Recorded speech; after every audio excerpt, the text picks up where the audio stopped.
परिचय करा दूं, हमारे साथ बीजेपी के नेता कन्नू भाई ओडेदरा मौजूद हैं। स्वागत है आपका। हमारे साथ बाबू भाई बोखेरिया है, बीजेपी के उम्मीदवार हैं। स्वागत है आपका। कांग्रेस की तरफ से सामत भाई ओडेदरा है हमारे साथ, और जलेश भाई लाखानी कांग्रेस नेता। बाबू भाई, वोट क्यों दे आपको पब्लिक? क्योंकि बीजेपी जब से यहाँ पोरबंदर में भी आई है और गुजरात में भी आई है, तब से गुजरात का विकास हुआ है। विकास हुआ है, पोरबंदर का विकास हुआ है। पोरबंदर का पर्टिकुलरली गवर्नमेंट की जो खास करके एजुकेशनली बात करें तो गवर्नमेंट की यहाँ जो स्कूल है वो बिस्मार हालत में है। कुछ विकास एजुकेशनली नहीं हुआ। प्राइवेटाइजेशन हो गया स्कूलों का, पैसा बढ़ गया, फीस बढ़ गई, मुफ्त में शिक्षा बंद हो गई। विकास हुआ है, पोरबंदर का विकास हुआ है। हुआ है पोरबंदर का। नरेंद्र मोदी जी आए। आप यहाँ की समस्या यहाँ की पानी की। पिछले 10 साल से यहाँ पर कांग्रेस शासन में है। कैसे 3 काम बताए कांग्रेस के एमएलए ने 10 लाख से बड़े करवाए? कांग्रेस 3 काम बताए जो उन्होंने पिछले 10 साल में किए हों।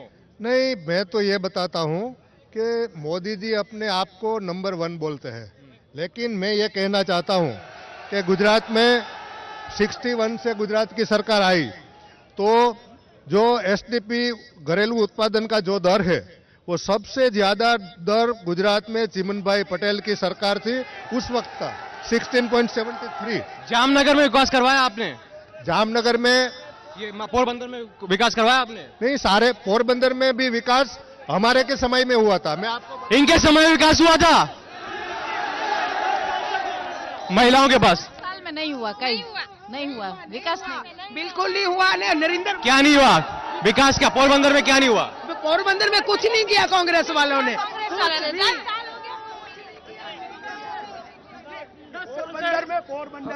पोरबंदर में बहुत गुंडागिरी हुआ करती थी। 95 में जब बाबू भाई बोखेरिया है और पहली बार चुनाव लड़े थे तो यहाँ से कई गुंडों गांव छोड़ के चले गए थे। पोरबंदर का 17 साल से भाजपा का शासन है।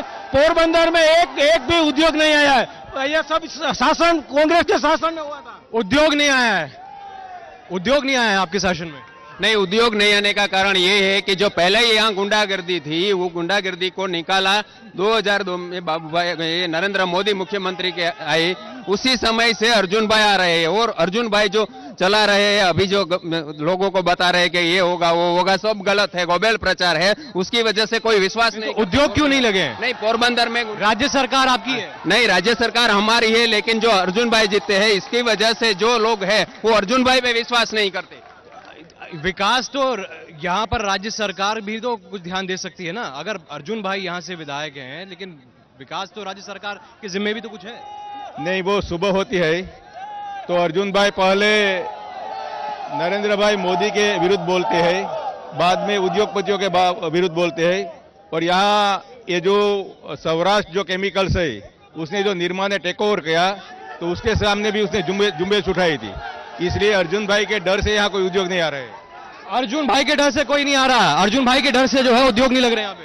अर्जुन भाई का डर है इसलिए उद्योग नहीं लग रहे बोल रहे। नहीं, अर्जुन भाई का डर तो इसलिए नहीं है कि मैं उम्मीदवार ने जो ऐसा बोला अर्जुन भाई के डर की बात, अर्जुन भाई के ऊपर कोई केस है नहीं।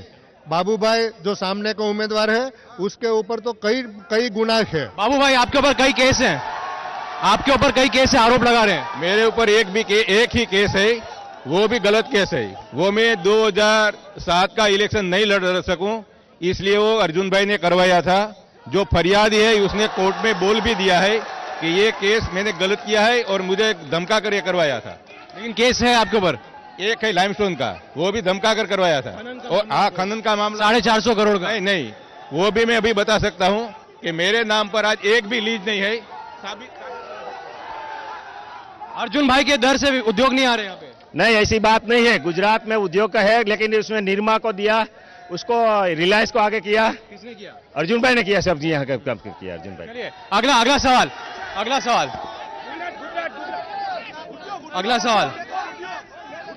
नगरपालिका अर्जुन भाई ने हमें આપી હતી પણ નગરપાલિકાના થંભા રહી ગયા।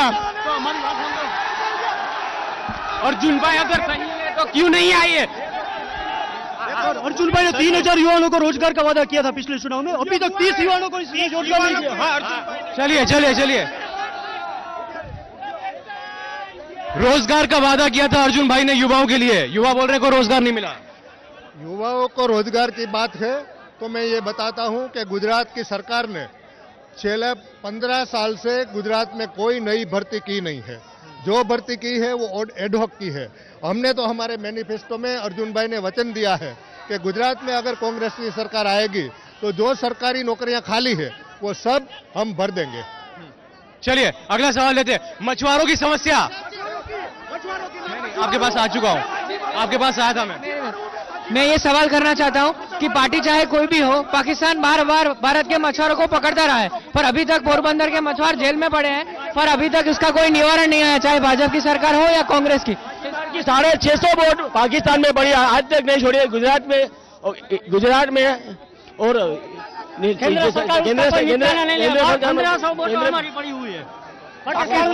केंद्र में भाजपा की सरकारी सभी गुजरात में खुलेआम किसान लोग हत्या कर रहे हैं, किसान लोग आत्महत्या कर रहा है। दलितों एफआईआर दर्ज करने जाते हैं तो उसको गोली से उड़ा देते हैं। गुजरात में हैंडीकैप है और उसका विकास क्या किया है? दलित हूं मैं, हैंडीकैप हुआ। विकास किसका हुआ? करोड़पति का विकास के साथ टाटा नैनो का। सवाल पूछिए आपने गुजरात में क्या किया? मछुआरों का मुद्दा है, मछुआरों के मुद्दे को लेकर मछुआरों का मुद्दा है, वो विदेश नीति की बात है और विदेश नीति है वो केंद्र सरकार के पास है। अर्जुन भाई कुछ नहीं करते और ये जो मामला है मछुआरों का वो भाजपा के ऊपर थोपते हैं। राज्य सरकार केंद्र सरकार पर दबाव क्यों नहीं डालता? नहीं, मैं आपको बताऊं कि जब मैं फिशरीज मिनिस्टर था और केंद्र में हमारी एनडीए की सरकार थी, तब पूरा पाकिस्तान में एक भी बोट और एक भी मछुआरा नहीं था, सब हमने छुड़वा लिया था। और जब से कांग्रेस की सरकार वहां यूपीए की सरकार आई है, तब से वहां से एक भी बोट छुट्टी नहीं है। यूपीए सरकार ने कोई कदम नहीं उठाया मछुआरों को छुड़वाने के लिए। मैं आपको ये बात बोलूं, मछुआरों के लिए कांग्रेस ने पहले से किया है। यहाँ मछुआरों को डीजल सस्ता दिया जाता था। सब्सिडी तो हट गई? नहीं, सब्सिडी तो गुजरात सरकार ने हटवाई है, हमने नहीं हटवाई है। पाकिस्तान सरकार पर मछुआरों को लिए अर्जुन भाई ने 100 करोड़ का पैकेज दिया अभी तक, और गुजरात सरकार ने जो मछली पालकों के लिए सब्सिडी चाहिए थी वो सब्सिडी कम कर दी। अच्छा, सवाल ये एसएससी सीमेंट फैक्ट्री है जो यहाँ बंद हो गई, उनके हजारों कामदार बेकार हो गए। महाराणा मिल बंद हो गई, उसके हजारों कामदार बेकार हो गए। ये गुजरात सरकार से क्यों ये दोनों कंपनियों को हाथ छोड़िए। ये दोनों कंपनियों बेरोजगारी गुजरात का सबसे बढ़िया पॉइंट है। भाजपा सरकार ने युवाओं को बेरोजगार बना दिया है। जो मच्छी का उद्योग मंत्री था तब पोरबंदर में कौन सा विकास हुआ? बंदर में क्या विकास हुआ?